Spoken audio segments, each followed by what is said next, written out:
What used to be landfills on the outskirts of town are now landfills buried right in town. They're scattered throughout Albuquerque, right in busy neighborhoods, and the city is still trying to clean them up. News 13's Madeline Schmidt is live near the Sunport, the site of one of those old dumps. Madeline?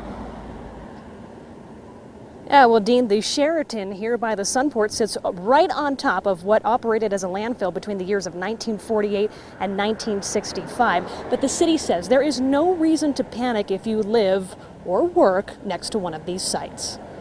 The city of Albuquerque that we know today is nothing like it was 20 years ago, let alone 50. That was, at one point was considered the outskirts of town, and now everything's spread it up around it. Landfills in those once desolate parts of town are now underneath or very close to bustling businesses, neighborhoods, even the Sunport.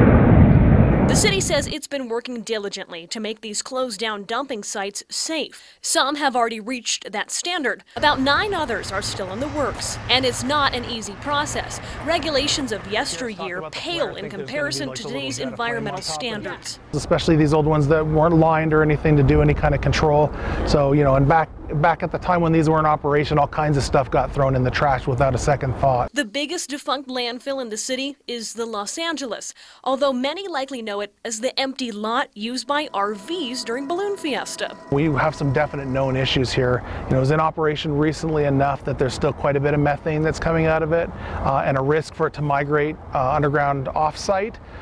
So methane removal and monitoring, and then destruction. So how do we fix them and fund fixing them?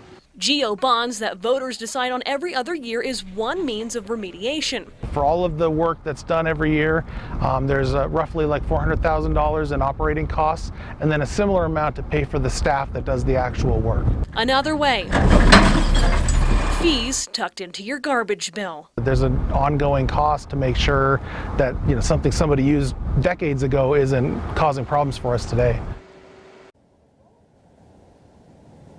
Now, the city says it could take decades to finish dealing with these landfills. Workers are constantly monitoring these sites to make sure there's no threat to the groundwater. Dean, back to you. All right, Madeline, thank you. Of course, the trapped methane is a fire danger. For a link to that map of the closed down landfills, just head to krqe.com.